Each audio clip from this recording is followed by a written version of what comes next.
जिसका अगर 3-4 बार अटेम्प्ट हुआ, 3 बार प्रीलिम्स में फेल हो रहा है, चौथी बार प्रीलिम्स क्रैक हुआ, मेंस में अगली बार फेल हुआ, 4 बार 5 बार वो फेल हो रहे हैं बहुत पढ़ने के बाद भी, तो क्या अपने प्रिपरेशन पे लिमिट लगा देनी चाहिए या फिर आगे कंसिडर करेंगे? विकास जी, एक बहुत अच्छा सवाल और इम्पोर्टेंट सवाल है। तो उन 6 लाख लोगों में 10 लाख लोगों में वो 1000 बच्चा ही सेलेक्ट होगा, कोई कितना भी अच्छा हो, राइट? आप बेस्ट भी हो, मैंने उनको भी देखा है जो इंटरव्यू 5 बार दिए हैं बट सेलेक्ट नहीं हुए हैं, राइट? तो ऐसा जरूरी नहीं कि आप में कोई कमी है तभी आप सेलेक्ट नहीं होंगे। आप एक बेस्ट गेस कैसे किया जा सकता है 30 क्वेश्चन के बाद प्रीलिम्स में, इसके ऊपर थोड़ा सा बताएं कि कैसे।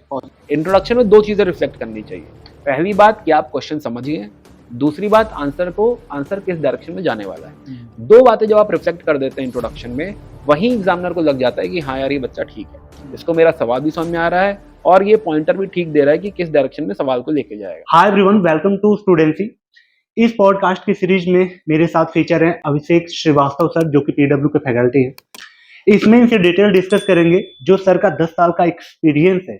10 साल में यूपीएससी को जितने करीब से सर ने देखा है, चाहे वो यूपीएससी के बदलते ट्रेंड की बात हो, उसके एग्जाम पैटर्न की, उसके टेम्परामेंट की, या फिर एस्पिरेंट की बात हो, सारे उतार चढ़ाव जो देखे हैं सर, उसका निचोड़ इस वीडियो में मैं आपको तक डिलीवर करने वाला हूँ। प्रीलिम्स, मेंस, इंटरव्यू या फिर ओवरऑल जो आपकी मोटिवेशन की बात है, सारी चीज इसमें कवर हो जाएंगी। चैनल पे पहली बार है, साथ ही सिविल सर्विस की तैयारी करते हैं तो चैनल से जुड़ सकते हैं। अभिषेक सर, सबसे पहले स्वागत है आपका चैनल। नमस्कार सर, आप एक बार अपने बारे में बताते हैं, इंट्रो देते हैं बेसिक, जो मैं ना दे पाया हूँ। या विकास जी, तो जो है मैं बेसिकली एक मरीन इंजीनियर हूँ और अभी फिजिक्स वाला में कोर फैकल्टी हूँ, हिस्ट्री ऑफ कल्चर पढ़ाता हूँ जी। और उसके साथ मैं ऑथर भी हूँ फॉर यूपीएससी सीएससी। हिस्ट्री की मेरी बुक है ऑफ मॉडर्न इंडिया एंड पिछले 10 सालों से यूपीएससी के साथ जुड़ा हुआ हूँ, पिछले 10 सालों से पढ़ा रहा हूँ। ठीक है, तो चलिए वीडियो को लाइक से स्टार्ट करते हैं। तो सर, एक बेसिक जानकारी अभिषेक सर के बारे में कि यूपीएससी की जर्नी कैसे स्टार्ट हुई आपकी, और एजुकेशन बैकग्राउंड जो रहा आपका, उसके बाद यूपीएससी की तरफ आना, कोई घटना रही है या फिर किसी ने आपको इंस्पायर किया कि यार यूपीएससी की तरफ आपको जाना चाहिए? ओके, तो वैसे तो देखिए विकास जी, मैं मर्चेंट नेवी बैकग्राउंड से हूँ और कॉलेज से पास आउट होने के बाद मैंने 2-3 साल as a marine engineering officer मैंने सेलिंग भी करी है। बट उसके बाद जो है कुछ पर्सनल इश्यूज ऐसे हुए जिनकी वजह से हुआ कि अब सेलिंग में और आगे कंटिन्यू नहीं कर सकता एंड मुझे एक प्लान बी चाहिए था, एक ऑल्टरनेटिव चाहिए था। And there I figured out कि हाँ, कौन से अच्छे ऑप्शंस हैं, कौन सी जॉब्स करी जा सकती हैं, क्या तैयारी करी जा सकती है। तो मेरे साथ के काफी सारे बैचमेट्स थे जो उस समय यूपीएससी की तैयारी कर रहे थे, इंजीनियरिंग सर्विसेज की तैयारी कर रहे थे, तो दे सजेस्टेड कि हाँ, this is a good option, आप एक्सप्लोर करो। एंड दैट्स हाउ मैंने भी एक्सप्लोर किया, मुझे भी अच्छा लगा, तो मैंने फिर तैयारी शुरू करी। तो आने की क्या वजह, पावर, पैसा या फिर क्या जॉब, भावकाल वाली? नहीं ऐसा कुछ जो है चार्म नहीं था कि हाँ पैसा है या बहुत भोकाल है, बहुत पावर है, ऐसा कुछ नहीं था। एक अच्छी जॉब है, एक अच्छा मौका है, अच्छी मतलब जॉब्स में अगर मैं कंसिडर करूँ तो one of the best opportunity है जॉब करने के लिए। तो और काफी कुछ काफी इम्पैक्ट क्रिएट करने का मौका होता है अगर आप सिविल सर्वेंट बनते हैं तो मुझे वो चीज काफी अट्रैक्टिव लगी and that was the reason कि हाँ, मुझे लगा कि तैयारी करते हैं। ठीक है, आपसे बातों के दौरान पता चला कि 10 साल का आपका अनुभव रहा है पढ़ाने का। जी जी। क्या उतार चढ़ाव देखने को मिला यूपीएससी के ट्रेंड, बच्चों के माइंडसेट और खुद के अंदर? तो ये 10 साल काफी जो है काफी अलग अलग चीजें देखी मैंने अपनी जर्नी में भी। पढ़ाने के साथ साथ मैंने ऑलमोस्ट 5 साल यूपीएससी सीएससी कैटेगरी हैंडल करी और उसमें बहुत सारे बच्चों से रूबरू होने का मौका मिला, उनकी प्रॉब्लम समझने का मौका मिला और जिस तरीके से ओवरऑल यूपीएससी का मार्केट चेंज हो रहा है। जैसे इसी बीच में जो सबसे बड़ा चेंज मैं मानता हूँ कि एक ऑनलाइन की तरफ रुझान आया कि हाँ, जो है ऑनलाइन भी पॉसिबल है। 2017-18 में जब हम लोग ने ऑनलाइन शुरू किया था तो उस समय इस बात को स्टैब्लिश कर पाना ही कि हाँ, तैयारी ऑनलाइन करी जा सकती है, यही एक बहुत बड़ा चैलेंज था। वही एक्सेप्टेंस नहीं आ रहा था, सबको लगता था कि नहीं, जब तक हम मुखर्जी नगर नहीं जाएंगे, जब तक हम करोल बाग नहीं जाएंगे, तब तक तैयारी नहीं हो सकती है। लेकिन वो जो है बदलाव लाने में हमको 2-3 साल लगे और स्पेशली फॉर्चुनेटली या अनफॉर्चुनेटली जो भी कहिए कि कोविड ने इस सीन को काफी चेंज किया, बूम किया। हाँ, तो कोविड से एडटेक का कहीं ना कहीं एक्सेप्टेंस आया कि हाँ, नहीं हो सकता है, बहुत अच्छे टीचर्स अवेलेबल हैं ऑनलाइन और जो है ऑनलाइन भी पढ़ा जा सकता है, बहुत सीरियसली पढ़ाई किया जा सकता है। ठीक है सर, अभिषेक सर से मैं अगर यूपीएससी के तीनों स्टेज की बात करूँ, प्रीलिम्स, मेंस और इंटरव्यू, तीनों में आपको चैलेंजिंग कौन सा समझ में आता है? देखिए, सबसे चैलेंजिंग जो है अगर मैं डेटा के हिसाब से देखूं तो प्रीलिम्स है, राइट। लेकिन अगर रियलिटी में देखूं तो चैलेंजिंग मेंस है। इंटरव्यू तो बैरियर मैं नहीं मानता, अगर आपने मेंस में बहुत अच्छा स्कोर किया है तो मेंस अगर उतना अपने आप को घिसने के बाद इंटरव्यू में आप अच्छा स्कोर कर ही ले जाएंगे। तो भले हो सकता है एक अटेम्प्ट में ना हो, दूसरे अटेम्प्ट में हो जाएगा, लेकिन मेंस में एक अच्छा स्कोर क्रिएट करना वही सबसे बड़ा चैलेंज है, और वही बात मैटर भी करती है, वही बात सबसे ज्यादा इंपॉर्टेंट भी है। डाटा को भी नहीं झुठला सकते, तो डाटा को ध्यान में रखते हुए जो आपने बोला कि प्रीलिम्स चैलेंजिंग हो रहा है, वजह जो है अगर एग्जामिनेशन पॉइंट ऑफ व्यू से बात करें तो एग्जामिनेशन में लेट से 5 लाख लोग जो है अगर प्रीलिम्स देने आ रहे हैं और उसमें से 1000 का सिलेक्शन होने वाला है, तो एनीवे स्ट्राइक रेट बहुत कम, 0.1% के आसपास स्ट्राइक रेट आ रहा है। तो जो अपने आप में बता रहे हैं कि एग्जाम बहुत सीरियस है, बहुत टफ है और कट थ्रोट कॉम्पिटिशन है, जान लगानी पड़ेगी। लेकिन अगर प्रीलिम्स को आप देख रहे हो तो प्रीलिम्स में लगभग 10,000 लोग सेलेक्ट हो रहे हैं, which is like 2% of the data. अब इस 2% में आना, अगर यहाँ पे सिलेक्शन नहीं हो रहा है, यहाँ तक अगर नहीं पहुंच पा रहे हैं, तो वो जो है उसके लिए जो फाइट है, उसके लिए जो चैलेंज है वो डिफरेंट है। वहां पे कहीं ना कहीं गलती है स्ट्रेटजी की या फिर सीरियसनेस की, कि बच्चा जो है वो शायद नहीं समझ पाया कि जो रिक्वायरमेंट है यूपीएससी के लिए, जो तैयारी के लिए रिक्वायरमेंट है, क्या वो फुलफिल हो रही है, क्या उनकी स्ट्रेटजी सही है। वो बात जो है मुझे लगता है कि कहीं ज्यादा इंपॉर्टेंट है। तो सही स्ट्रेटजी का होना और सीरियस होना मुझे लगता है कि सबसे ज्यादा इंपॉर्टेंट है। ठीक है सर, इसी बात को थोड़ा सा और एलिबरेट करते हैं। जैसे 30 क्वेश्चन आ रहे होते हैं एग्जाम हॉल में, उसके बाद आगे के जो 10 क्वेश्चन होते हैं, 2 उसमें आ रहे हैं, 2 में कंफ्यूजन है। जो टॉपर भी बहुत सारे, जब मैं रिव्यूज करता हूँ तो बोलते हैं कि 35 के बाद थोड़े हाथ रुकने लगते हैं, हमें थोड़ा गेस लेना पड़ता है। वहां पे आपका कंटेंट गैप, ठीक है, या फिर नॉलेज गैप होता है, तो ही आपको दिक्कत होता है। आप एक बेस्ट गेस कैसे किया जा सकता है 30 क्वेश्चन के बाद प्रीलिम्स में, इसके ऊपर थोड़ा सा बताएं कि कैसे। बिल्कुल सही सवाल पूछा विकास जी आपने। तो देखिए कोई भी कितना जो है मतलब मैक्सिमम एवरेज जो लोग सेलेक्ट होते हैं, बिल्कुल सही नंबर है कि 30 से 35 के आसपास आप जो है श्योर शॉट कह सकते हैं कि ये सवाल मेरा सही है। हाँ। लेकिन उसके बाद जो होता है ना, गेम एक्चुअली वहां से शुरू होता है। वो राउंड 1 है जिसमें आपने 30-35 सवाल कर लिए हैं, जिसमें शायद 25 सही हो जाएंगे, 28 सही हो जाएंगे। वहां से खेल शुरू होता है कि उसके आगे जो आप 30-35 सवाल करने वाले हैं, जो आपको सही में सेलेक्ट कराएंगे, वो आप कैसे करोगे। अब इसमें जो है दिक्कत कहाँ पे है कि एक तो जो 30-35 है वो डिपेंड करता है कि आपकी कोर अंडरस्टैंडिंग कितनी अच्छी है और कितनी वाइड है। लेकिन जो उसके अगला 30-35 है, जो आप कह रहे हो कि हाँ गेस करना पड़ेगा, मैं कहूंगा उसे लॉजिकली गेस करना पड़ेगा कि लॉजिकली सही हो सकता है कि नहीं हो सकता है। तो उसमें 2-3 चीजों का खेल है। पहली बात कि आपने जो सब्जेक्ट पढ़ा है उसके आसपास की अंडरस्टैंडिंग, फॉर एग्जाम्पल हिस्ट्री आपने पढ़ी है, जो कोर नॉलेज थी वो हो गया, लेकिन हिस्ट्री का सेंस आप में है कि नहीं। हिस्ट्री का एक ऐसा सवाल जो आपको नॉर्मली श्योर शॉट रेंज में नहीं आ रहा है, लेकिन by the sense of history क्या आप ये बता सकते हैं कि ऑप्शन सही है कि नहीं है, क्या ये स्टेटमेंट सही लिखा है कि नहीं लिखा हुआ है। तो वहां पे बहुत मैटर करता है कि आपका सेंस ऑफ सब्जेक्ट कितना डेवलप हुआ है, आपने कितनी चीजें देखी हुई हैं, कितनी चीजें आपकी आंखों के सामने से गुजरी हुई हैं। कई बार तो ऐसा होता था विकास जी कि जो है क्वेश्चन अगर मैंने कोई आंसर पढ़ा, 3 ऑप्शन है, चौथा ऑप्शन मैंने पढ़ा, तो जो 3 मैंने नहीं सुना है वो उसका जवाब नहीं है। आप इतना पढ़ के जाओ कि हाँ पता नहीं जवाब क्या है, लेकिन जो नाम मैंने नहीं सुना वो उसका जवाब नहीं हो सकता, क्योंकि मैंने नहीं सुना हुआ है, क्योंकि इतनी मैंने पूरी किताब पढ़ी हुई है, कई बार पढ़ी हुई है, तो मुझे एग्जैक्टली भले ना पता हो, लेकिन मुझे कहीं ना कहीं हाइंडसाइड में पता है कि जो मैं पढ़ के आया हूँ उसके हिसाब से यही ऑप्शन ठीक है, क्योंकि मैंने पढ़ा हुआ है, मैं इस पर्सन को जानता हूँ। तो वो प्रिपरेशन कहीं ना कहीं सेंस पे डिपेंड करती है कि हाँ इन दी एंड आपका ज्योग्राफी का सेंस अच्छा है, आपका हिस्ट्री का सेंस अच्छा है, एनवायरनमेंट में आपने सारी चीजें खोली हुई हैं, सारी चीजें पढ़ी हुई हैं। तो एक गेम वो है कि जो आपने रिटेन किया उससे आपने 30-35 सवाल टिक किए। उसके बाद का गेम है कि रिटेन भले ना हुआ हो, लेकिन कहीं ना कहीं हाइंडसाइट में है। उसके बाद एक और एलिमेंट है कि हाँ आप जो है ऑप्शंस पढ़ रहे हैं, एलिमिनेट कर पा रहे हैं, 2 ऑप्शन एटलीस्ट एलिमिनेट कर पा रहे हैं, 50% चांसेस है कि हाँ ये सही है। तो अगर 50% चांस है तो भाई आंख बंद करके मारना पड़े तब भी मारना चाहिए।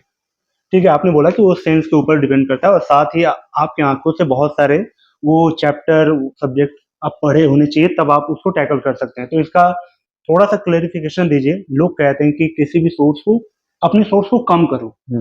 आपके हिसाब से जो भी आपने बोला कि आपको ज्यादा से ज्यादा उसको देखना पड़ेगा। पॉलिटी का अगर कोई क्वेश्चन है, जब तक आप बहुत सारे नंबर ऑफ क्वेश्चंस लगाए नहीं होगे तब तक उसको आप टिक नहीं कर पाओगे, वहां तक पहुंच नहीं पाओगे।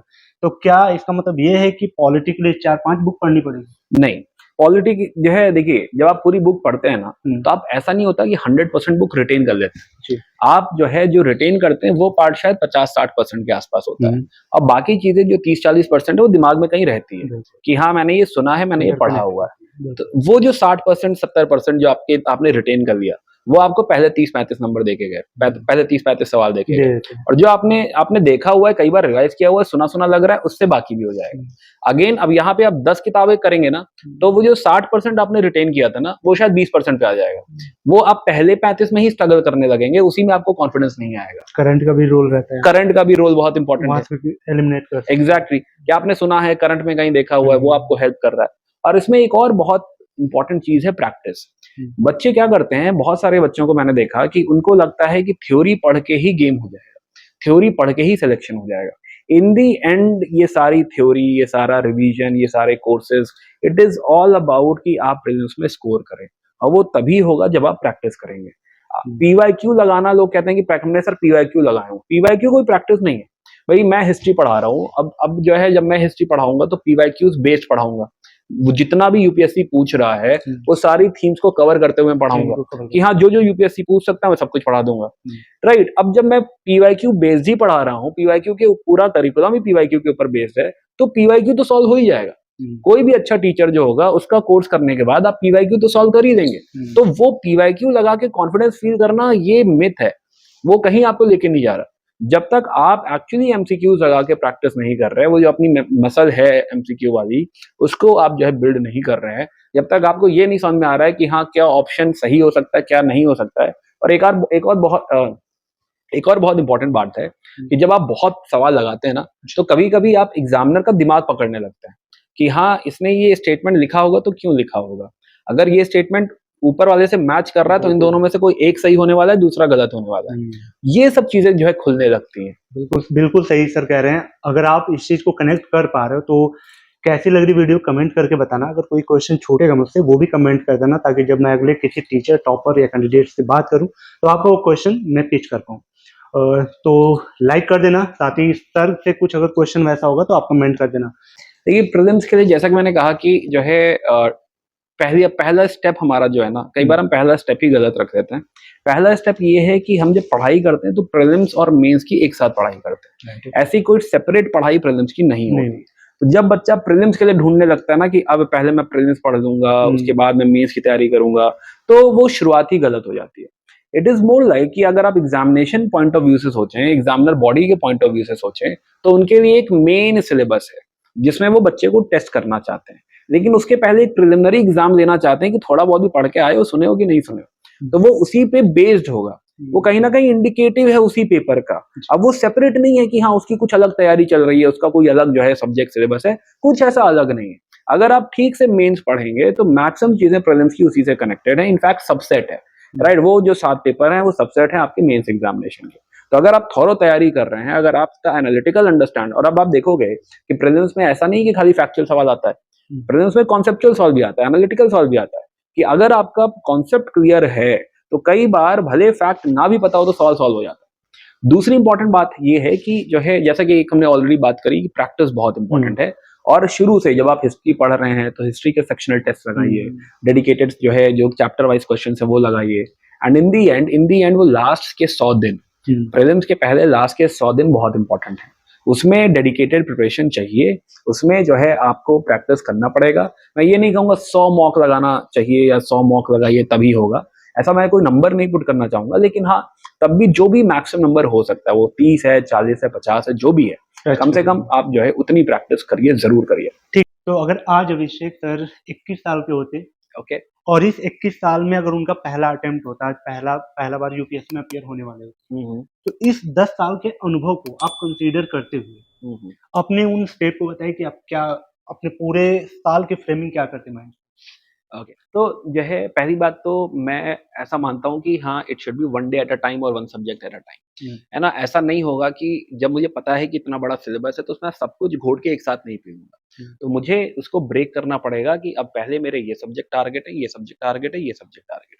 मुझे अपनी जर्नी प्लान करनी पड़ेगी, जिसमें जिसमें मुझे सब्जेक्ट के सीक्वेंस कि हाँ, पहले मैं हिस्ट्री पढ़ूंगा, फिर ज्योग्राफी पढ़ूंगा, फिर पॉलिटी पढ़ूंगा, फिर इकोनॉमी पढ़ूंगा, ये सीक्वेंस सेट करूंगा। और उसके बाद जो है आई प्लान की हाँ, जो है अब पढ़ना शुरू करते हैं। तो जब मुझे पूरा प्लान पता होगा तो मैं इस चीज को लेकर एंजाइटी में नहीं रहूंगा कि अभी मेरा बहुत कुछ बाकी है। बहुत सारे बच्चों के दिमाग में कि अभी हिस्ट्री पढ़ रहे हैं लेकिन दिमाग में चल रहा है एथिक्स कैसे खत्म होगा, हम्म, एथिक्स बाकी है, एस्से कब लगाऊंगा मैं। तो जब आप अपनी जर्नी में उसको इनकलकेट कर देंगे, सारे सब्जेक्ट्स को इनकलकेट कर देंगे, आपको जर्नी विजुअलाइज होने लगेगी, तो एंजाइटी खत्म हो जाएगी। आपको पता है कि हाँ, इस महीने तक मेरे ये सब्जेक्ट्स खत्म हो जाएंगे, यहाँ तक एथिक्स खत्म हो जाएगा, यहाँ तक बीस तक खत्म हो जाएगा, मेरा option side by side prepare हो रहा है और फरवरी से मैं जो है प्रीलिम्स की तैयारी में लग जाऊंगा।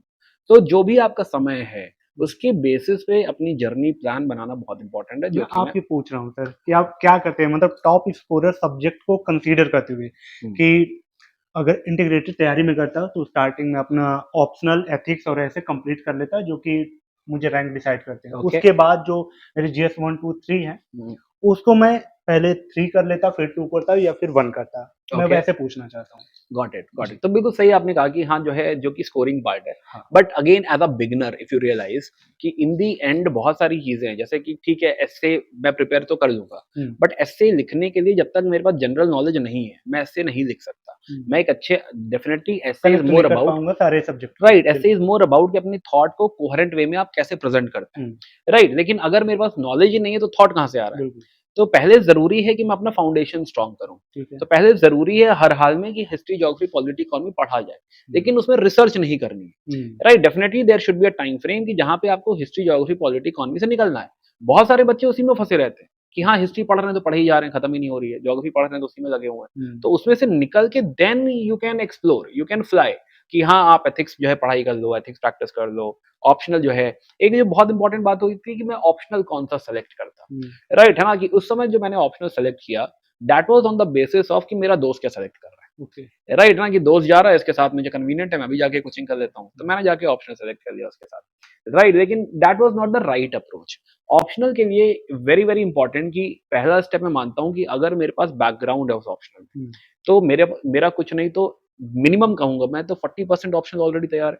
अगर मेरा बैकग्राउंड है ग्रेजुएशन में, हुँ, अगर मैं अपने आप को मानता हूँ कि इस ऑप्शनल में मैं अपने आप को 7 आउट ऑफ 10 रेट कर सकता हूँ, ओके। इस particular subject for example mechanical engineer हूँ मैं। तो अगर मैं मैकेनिकल इंजीनियरिंग में अपने आप को 7 आउट ऑफ 10 रेट कर सकता हूँ, 8 आउट ऑफ 10 रेट कर सकता हूँ, then I should go for mechanical engineering.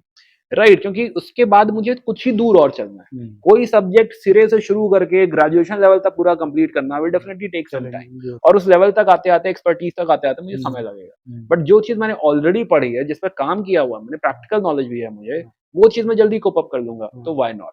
तो पहला स्टेप शायद ये होता कि मैंने ऑप्शनल मैकेनिकल इंजीनियरिंग लिया होता। हुँ, अगर मैकेनिकल इंजीनियरिंग में मानता कि नहीं मैं उतना अच्छा नहीं हूँ, then also I would have जो है you can say GS preferred कि हाँ, जो है जीएस में कौन से ऐसे सब्जेक्ट्स हैं और जो है एंथ्रो अच्छा है या सोशियोलॉजी हुँ, अच्छा है या जिनमें पीएसआईआर टॉप अच्छा है, 5 साल उनका में मुझे सिलेबस और अच्छा देखता। हाँ, तो ऐसे हुँ, में 5-7 ऐसा लिस्ट बनाता कि किसका हुँ, बेटर है और आज मैं अगर कहूँ तो शायद मैंने सोशियोलॉजी लिया होता। अच्छा। राइट, अगर मैं अब तक की अपनी अंडरस्टैंडिंग और उससे देखूँ तो या तो हुँ, सोशियोलॉजी या हिस्ट्री ऑप्शनल इन दोनों में से मैंने कोई एक चीज़ ली होती।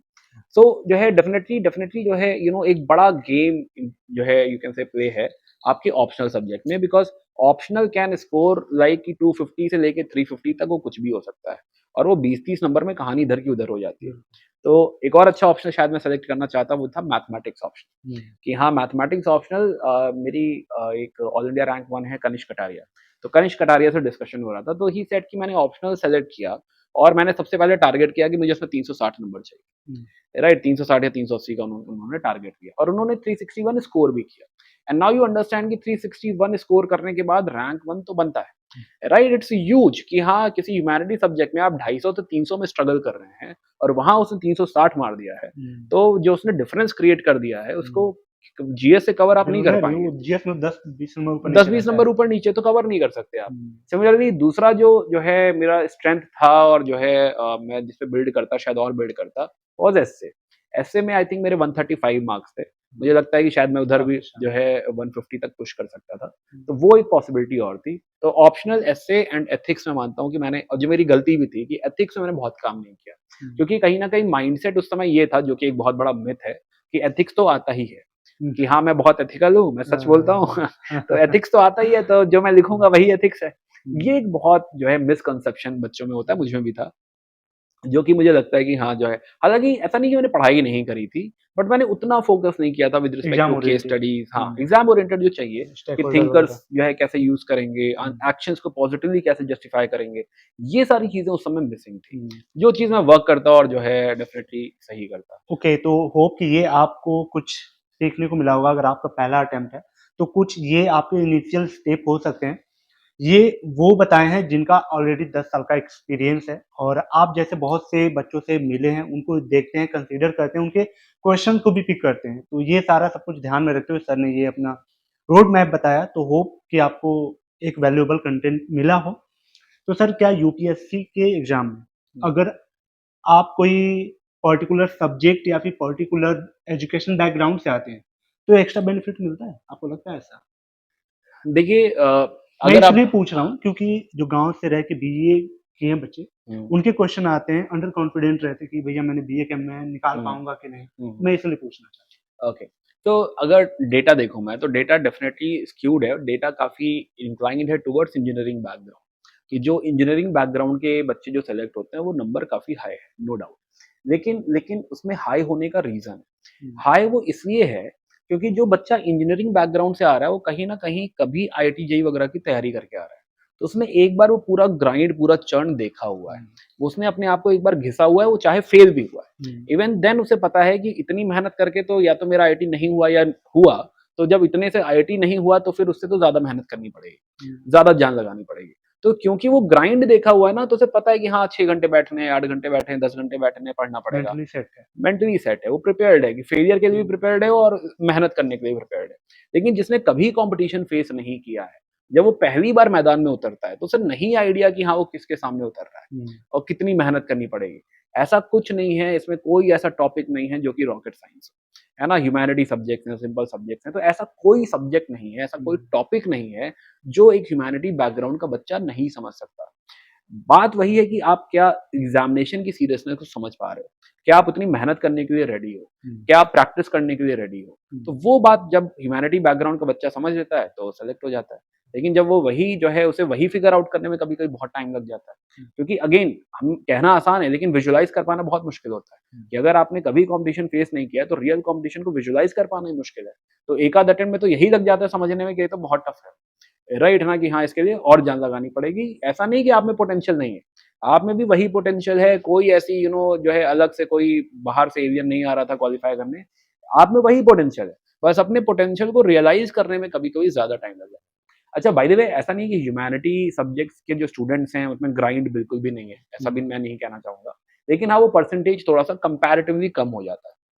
मैंने ह्यूमैनिटीज़ बैकग्राउंड के बच्चे भी देखे हैं जो 8-8 घंटे, 10-10 घंटे पढ़ते हैं। बिल्कुल। राइट वो ऐसे बहुत सारे स्टूडेंट्स कनेक्ट करते हैं टेलीग्राम से, व्हाट्सएप से, जो बताते हैं कि हाँ, जो है सर ऐसी चल रही है पढ़ाई और बहुत अच्छा कर रहे हैं। इस बार भी एक स्टूडेंट है ह्यूमैनिटी बैकग्राउंड का जो इंटरव्यू दे रहा था। हुँ, तो द पॉइंट इज़ कि ये बिल्कुल भी दिमाग से निकाल दें कि हाँ, आप में कोई जो है यू कैन से ह्यूमैनिटी से हैं तो कोई ऐसा कहीं पीछे चल रहे हैं आप हुँ, या आप में कोई कमी है।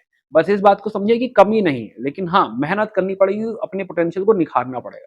पोटेंशियल तो सब में है। हुँ, राइट ना जो हम जितने भी लोग इंडिया में पैदा हो रहे हैं सब हीरो हैं। हुँ, सबके हुँ, अंदर हीरो बनने का पोटेंशियल है। लेकिन जब तक उस पोटेंशियल को आप जो है एक्शन में तब्दील नहीं कर रहे, जब तक इम्प्लीमेंटेशन नहीं हो रहा, जब तक आप उसमें ग्राइंड नहीं डाल रहे हैं, मेहनत नहीं कर रहे हैं, तब तक वो हीरो नहीं बनेगा। हाँ, मैं ये कहना चाहूँगा कि जो है देखिए इन द एंड आपको वो 150 शब्द, 250 शब्द का आंसर लिखना है। जी, अब वो चाहे आप बुलेट पॉइंट में लिखो, चाहे आप पैराग्राफ में लिखो, जैसे भी। अच्छा। इंजीनियरिंग बैकग्राउंड वालों का आंसर बहुत ऑब्जेक्टिव होता है हुँ, कि हाँ एक सवाल पूछा गया उसमें ये हुँ, 2-4 चीजें एक्सप्लेन कर दिया डायग्राम बना दिया निकल गए हुँ, लेकिन humanity background they do go for that analysis hmm, that analytical part जो है कहीं ना कहीं इंजीनियरिंग बैकग्राउंड में नहीं है तो ये फायदा कहीं ना कहीं ह्यूमैनिटी वालों को है कि हाँ उन्हें पता है कि सोशियोलॉजी का आंसर या ह्यूमैनिटी का आंसर किस तरह लिखा जाता है इंजीनियरिंग बैकग्राउंड वाले को वो नहीं पता है इसीलिए इस चीज को फिगर आउट करने में शायद इंजीनियरिंग बैकग्राउंड वालों को ज्यादा टाइम लगता होगा but anyway coming back to कि जो है आंसर राइटिंग में जो आप मैं एक्सप्रेशन की बात कह रहा था, तो एक्सप्रेशन तो हाँ, तो ऐसा नहीं होता कि आप पहली बार सवाल देखेंगे और आप लिखने लग जाएँगे। हुँ, वर्ल्ड क्लास आंसर जैसा वर्ल्ड क्लास आंसर कोई नहीं होता।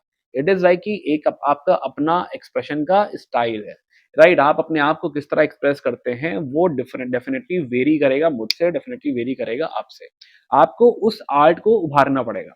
आप ऐसा समझिए कि अगर मेरा पोर्ट्रेट आपको बनाना है या किसी का पोर्ट्रेट आपको बनाना है, तो आप बनाएंगे तो कुछ और स्टाइल से बनाएंगे, मैं बनाऊंगा कुछ और स्टाइल से बनाऊंगा। मेरे स्टाइल को आप कॉपी नहीं कर पाएंगे, आपकी हैंड राइटिंग को, आपके स्टाइल को मैं कॉपी नहीं कर पाऊंगा। तो इट इज अबाउट कि जो आपकी आंसर राइटिंग आर्ट है उसको आपको निखारना पड़ेगा। किसी भी आर्ट को निखारने का एक ही तरीका है कि आप उसे करिए, आप उसे लिखिए। पहला आंसर घटिया होता है, राइट? जब आप पहला आंसर लिखेंगे डेफिनेटली बहुत घटिया होगा, है ना? घटिया इन द सेंस रिलेटिवली घटिया होगा, बेकार होगा, राइट, है ना? लेकिन जो है जब आप उसी चीज को लिखते रहेंगे, कभी कभी एक ही आंसर को दोबारा लिखिए। एक बार आपने देखा, इवेल्युएट करवाया, फीडबैक पे काम किया, उसे दोबारा लिखा, फिर उस पर फीडबैक लिया, उसे दोबारा लिखा।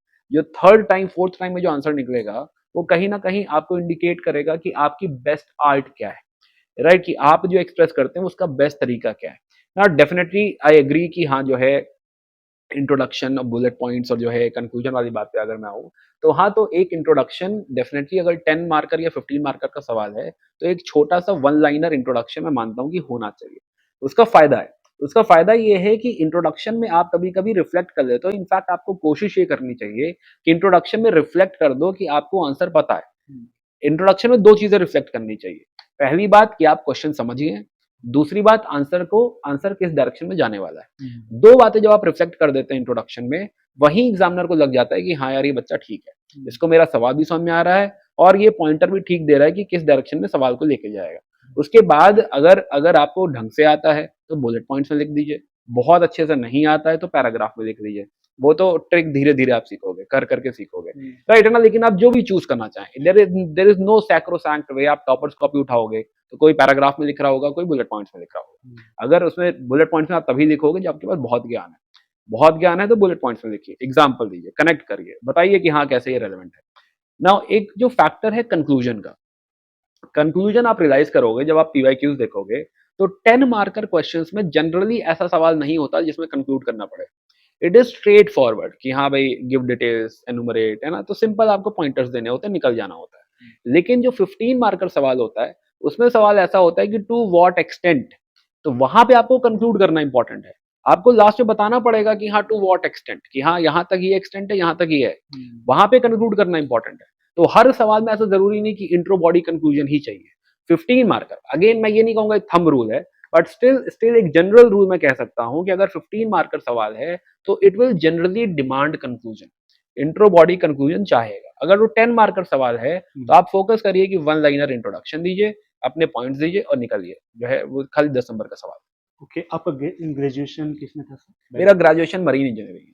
ठीक है। आप हिस्ट्री पढ़ाते हैं, राइट। एकदम अलग डायरेक्शन है। वहीं लोग कहते हैं कि यार हिस्ट्री बोरिंग है, स्कोर नहीं हो रहा है, बड़ा लेंदी मुझे लगता है। कैसे आपने चुना कि हिस्ट्री मुझे पढ़ाना है और कैसे आपका मन लगने लगा इसमें? ओके, सो जो है पहली बात वही तो दोस्तों वाला रिकमेंडेशन है या फिर आपने नहीं, रिसर्च यहाँ किया? पे दोस्तों का रिकमेंडेशन नहीं है, यहाँ पे लाइफ का रिकमेंडेशन है। अच्छा। सो जो है तो क्या था ना कि इंजीनियरिंग जब पढ़ा मैंने और साइंस बैकग्राउंड से था मैं, हाँ। मतलब टेक्निकल बैकग्राउंड से, तो मुझे दुनिया उतनी ही लगती थी। मतलब मुझे बहुत करंट अफेयर में इंटरेस्ट नहीं था, बहुत ज़्यादा हिस्ट्री की तरफ बिल्कुल नहीं देखा रहता है नहीं, सर बिल्कुल भी टेक्निकल नहीं वालों रहता है। को। तो जो है तो मुझे दुनिया उतनी सी लगती थी कि हाँ, मशीन्स और शेप और बेसिकली यही सब, राइट ना? लेकिन जब मैंने एक्चुअली यूपीएससी की तैयारी करी and I was exposed to these subjects, geography पढ़ी, हिस्ट्री पढ़ी, पॉलिटी पढ़ी, इकोनॉमी, तो दिमाग खुल गया। मतलब बहुत अच्छा लगा कि हाँ, ये कुछ नया सीखने को मिल रहा है, कुछ नया जानने को मिल रहा है। फॉर एग्जाम्पल मुझे ये नहीं पता था कि हाँ, ये प्लेट टेक्टोनिक्स क्या होता है और ये इंडिया पहले यहाँ नहीं था। मुझे जब पहली बार यही पता चला तो I was like wow, right? ये तो मैंने कभी सोचा ही नहीं कि कभी इंडिया यहाँ था ही नहीं, जो है धरती कैसे बनी ये सब पता चल रहा है। तो जब ये जैसे जैसे नॉलेज ऐड होता गया ना, तो मुझे बहुत अच्छा लगने लगा। अब इसमें इसमें जो है जो सबसे ज्यादा डर था मेरा, हिस्ट्री का डर था कि हिस्ट्री जो है मुझे लगता था कि टफ है क्योंकि डेट्स वगैरह बहुत होती है, फैक्ट्स वगैरह बहुत होते हैं। तो मुझे भी इनिशियली हिस्ट्री से काफी डर लगता था। लेकिन it is not during the preparation, but it is during the teaching. अच्छा। टीचिंग जब मैं आया ना तो मुझे सारे ही सब्जेक्ट दे दिए गए कि कुछ भी पढ़ो। तो वहां से जो है करियर स्टार्ट हुआ। और जब मैंने हिस्ट्री को पढ़ाने के लिए सोचना शुरू किया कि ऐसे पढ़ाना कैसे है, तो मेरा पूरा माइंडसेट जो था हिस्ट्री के लिए चेंज होने लगा। तब मुझे रियलाइज हुआ कि ये हमें गलत तरीके से पढ़ाई जा रही थी। ये ऐसी है ही नहीं, मतलब ऐसा कोई जो है फैक्ट नहीं रटना है हमको, ऐसी कोई डेट एक्चुअली नहीं रटनी है। बहुत ही लॉजिकली चीजें फ्लो हुई हैं। जब मुझे रियलाइज हुआ कि हाँ ठीक है, कहानियां तो हैं, कनेक्शन भी है, क्रोनोलॉजी भी है, बट बच्चा इसे फाइनली रिटेन कैसे करेगा, इसको रिवाइज कैसे करेगा. एंड देन आई रियलाइज कि आई शुड गो फॉर टाइमलाइंस. तो वहां से धीरे धीरे करते करते टाइमलाइंस का कॉन्सेप्ट जो है डेवलप किया मैंने. जिसका अगर 3-4 बार अटेम्प्ट हुआ, 3 बार प्रीलिम्स में फेल हो रहा है, चौथी बार प्रीलिम्स क्रैक हुआ, मेंस में अगली बार फेल हुआ, 4 बार 5 बार वो फेल हो रहे हैं बहुत पढ़ने के बाद भी, तो क्या अपने प्रिपरेशन पे लिमिट लगा देनी चाहिए या फिर आगे कंसीडर करेंगे? बिकॉज ये बहुत अच्छा सवाल है और इम्पोर्टेंट सवाल है. पहले अटेम्प्ट के बाद आपको समझना पड़ेगा, पहले अटेम्प्ट के बाद समझना पड़ेगा कि आप किस लेवल तक पहुंचे हो. राइट, क्या आपका प्रीलिम्स क्वालिफाई हुआ? प्रीलिम्स अगर क्वालिफाई नहीं हुआ तो क्यों नहीं हुआ? और जो भी कारण है, चाहे वो आपके यू कैन से तैयारी का इशू है, आपकी कंसिस्टेंसी का इशू है, आपके डिसिप्लिन का इशू है, जो भी तैयारी का जो भी इशू है उसको बेसिकली आपको रिकॉग्नाइज करना पड़ेगा, है ना. और बहुत ही ऑनेस्टली रिकॉग्नाइज करना पड़ेगा. कई बार ना हम अपनी जो है जीत को तो बहुत ग्लैमराइज करते हैं, लेकिन अपनी हार को हम कहीं ना कहीं साइड कर देते हैं कि यार इतना और कर लेंगे अभी हो जाएगा, राइट, बस इतना और रह गया तो हो जाएगा. हम इस तरीके से ना काफी अंडरमाइन कर जाते हैं उसको. लेकिन जो इशू है, अगर आप उसे रिकॉग्नाइज करके, कॉल आउट करके अगर सॉल्व नहीं कर रहे हो, तो अगले साल भी वही होने वाला है. अगर लेट से आप 100% तैयारी पे फोकस नहीं कर रहे थे, आप सिलेबस पे ध्यान नहीं दे रहे थे, आप दिन में 1 घंटा पढ़ते हो और फिर बाकी जो है छोड़ देते हो, 1 महीना 2 महीना बीच में गायब हो जाते हो, तो अगर तैयारी ऑन एंड ऑफ चल रही है और अगर आपने इस इशू को सॉल्व नहीं किया, तो अगले साल भी यही रिजल्ट आने वाला है. तो फर्स्ट थिंग इज कि यू हैव टू अंडरस्टैंड कि हाँ देयर इज कंसिस्टेंसी. ऐसा कोई आपका डेडिकेशन में कोई फ्लॉ तो नहीं है. तो पहले अटेम्प्ट के बाद सबसे पहले तो यही कॉल लेना चाहिए कि हाँ जो है अगर डेडिकेशन में कोई फ्लॉ है तो उसे सॉल्व कर पाएंगे कि नहीं, और अगर तैयारी में कोई फ्लॉ है तो उसे सॉल्व कर पाएंगे कि नहीं. अगर वो सॉल्व होता हुआ दिख रहा है तब दूसरे अटेम्प्ट की तरफ बढ़िए. अगर नहीं दिख रहा है तो फिर आप उसे वहीं पे छोड़ दीजिए. That is perfectly fine. जरूरी नहीं है कि हर कोई यूपीएससी की तैयारी करे ही करे. आप बहुत समझिए कि ये जो टाइम है ना 20s का, ये बहुत क्रीम टाइम है. तो इस टाइम को जबरदस्ती यूपीएससी में इन्वेस्ट किया जाए ऐसा कोई जरूरी नहीं है. आप दुनिया में कुछ और बहुत अच्छा कर सकते हो. तो आपका पैशन क्या है, आपको किस चीज में इंटरेस्ट आ रहा है, आप उस पर फोकस करो. जरूरी नहीं कि पापा ने कह दिया आप दोस्त तैयारी कर रहा है तो आप भी करो ही करो.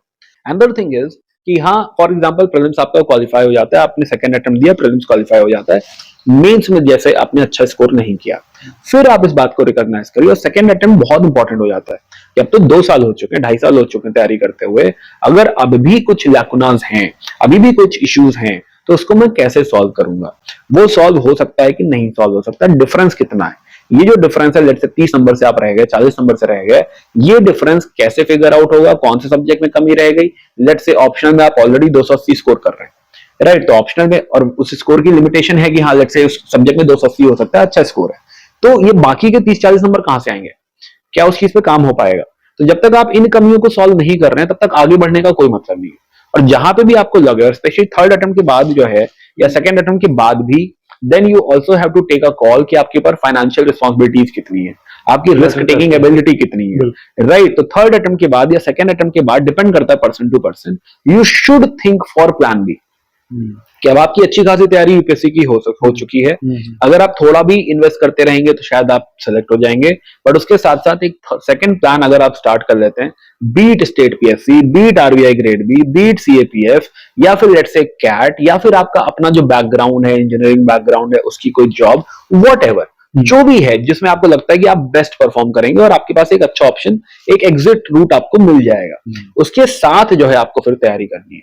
तो वो मेरे ख्याल से बेस्ट है. Because in the end we must realise कि हाँ जो है सीट तो 1000 ही है, राइट. और उन 6 लाख लोगों में, 10 लाख लोगों में वो 1000 बच्चा ही सेलेक्ट होगा, कोई कितना भी अच्छा हो, राइट. आप बेस्ट भी हो, मैंने उनको भी देखा है जो इंटरव्यू 5 बार दिए हैं बट सेलेक्ट नहीं हुए हैं, राइट. तो ऐसा जरूरी नहीं कि आप में कोई कमी है तभी आप सेलेक्ट नहीं होंगे, राइट. तो लास्ट में मुझे लगता है कि वो 5-10% लक भी मैटर करता है कि आपको बोर्ड कौन सा मिला है, उस दिन आपको स्कोर इंटरव्यू में फाइनली कितना मिला, वो 5 नंबर 10 नंबर कहाँ गए, या फिर जो है अब जैसे एक फ्रेंड था, बहुत ही जो है टैलेंटेड था, राइट. उसने 2 बार इंटरव्यू दिया, लेकिन जो है मेंस में उसको डेंगू हो गया था, राइट. अब डेंगू आपके कंट्रोल में तो नहीं था भाई, हो गया. तो अब डेफिनेटली उससे मेंस के स्कोर पे उसका फर्क पड़ा होगा, फिर वो जो है इंटरव्यू दिया तो वो नहीं सेलेक्ट हो पाया 2 बार इंटरव्यू देने के बाद भी. तो देयर इज अ पॉसिबिलिटी कि आप कितने भी अच्छे होंगे तो देयर इज अ पॉसिबिलिटी कि शायद सिलेक्शन ना हो. दिस इज नॉट समथिंग कि हाँ मैं डिमोरलाइज करने के लिए कह रहा हूँ, मैं ये कह रहा हूँ कि हाँ जो भी खेल हम खेल रहे हैं उसके सारे रूल, सारे आउटकम्स हमें पता होने चाहिए, then only we can plan the best. तो it is okay to have plan B, it is okay कि हाँ सेकेंड अटेम्प्ट थर्ड अटेम्प्ट के बाद आप प्लान बी के लिए प्लान करो। It is okay to understand कि हाँ मेरी लिमिटेशंस हैं, मैं इतने घंटे नहीं पढ़ पाऊंगा, मैं इतना टाइम इन्वेस्ट नहीं कर पाऊंगा। जैसे मैंने अपनी कहानी में कहा कि हाँ जो है थर्ड अटेम्प्ट के बाद मुझे रियलाइज हुआ कि मैं इतना टाइम इन्वेस्ट नहीं कर रहा हूँ, राइट। और नहीं कर पाऊंगा तो अलग की बात है, मैं कर नहीं रहा हूं, मैंने लास्ट अटेम्प्ट में इतना टाइम इन्वेस्ट नहीं किया, तो let me take this call कि हाँ मुझसे नहीं हो रहा है, राइट ना, कि हाँ मैं जो है कुछ और करता हूँ। तो it is fine to do that, it is perfectly fine to take that conscious call. Finally सब कुछ लुटा के 3 साल और इन्वेस्ट करके जो है ये रियलाइज करना कि यार नहीं हुआ, इट इज बेटर कि वो 3 साल आप प्लान बी में इन्वेस्ट क्योंकि सर उस समय कॉन्फिडेंस आपका एकदम जीरो पे रहता है। राइट। अगर मैं लेट से कि हाँ इसी चीज को कंटिन्यू करते करते 3 साल और इन्वेस्ट करता और फिर मान लीजिए अगर ना सेलेक्ट हुआ होता, तो वो 3 साल में जो मैं आगे ग्रोथ लेके बढ़ पाया वो भी कहीं पीछे रह गया होता। प्लस मुझे लगता कि अरे यार मैं तो मुझे अपने ऊपर जो है डाउट होने लगता, किसी और फील्ड में कुछ कर पाऊंगा कि नहीं कर पाऊंगा। तो आई गेस और वो ग्राइंड जो होता ना वो मुझे और ज्यादा डिप्रेस करता। तो माय पॉइंट इज कि हाँ सबसे पहले अपने आप को समझना, राइट है ना, कि मैं कितना इन्वेस्ट कर रहा हूँ, मेरी तैयारी ट्रैक पे है, ये सारी चीजों को समझना, राइट। ये गलत एक मिसकंसेप्शन ना पालना कि हाँ मैं बेस्ट हूँ, या फिर जो कहते हैं ना कि जब तक फोड़ेंगे नहीं तब तक छोड़ेंगे नहीं, this is not a good idea, right है ना। कि हाँ जो है हो सकता है ना फूटे भाई, बट उस पर जिंदगी नहीं लुटानी है। यूपीएससी आपकी जिंदगी से बढ़ के नहीं, जिंदगी में आप बहुत कुछ कर सकते हैं भाई। बहुत बड़े बड़े लीडर्स हैं जो सारे यूपीएससी सेलेक्ट नहीं हुए हैं, राइट है ना। तो हाँ तो जो है ऐसा जरूरी नहीं कि आप यूपीएससी कुछ बड़ा तभी करेंगे जब आप यूपीएससी सेलेक्ट होंगे। There are an number of ways, right. और आप यूपीएससी के ज्ञान ने आपको एक अच्छा इंसान जरूर बना दिया होगा, काफी कुछ सिखा जरूर दिया होगा। उस चीज को आप और कहीं इंप्लीमेंट कर सकते हो, डेफिनेटली इंप्लीमेंट कर सकते हो, बहुत सारे रास्ते खुलते हैं यहाँ से। Thank you so much sir, बहुत अच्छा आपने अपने थॉट्स शेयर किए, थैंक यू सो मच उसके लिए। कैसी लगी वीडियो कमेंट करके बताएं। ये जो पॉडकास्ट की सीरीज चल रही है ये आपके क्वेश्चन से रिलेटेड है, वही क्वेश्चन मैं पेश कर रहा हूँ, पुट अप कर रहा हूँ इस सर के सामने।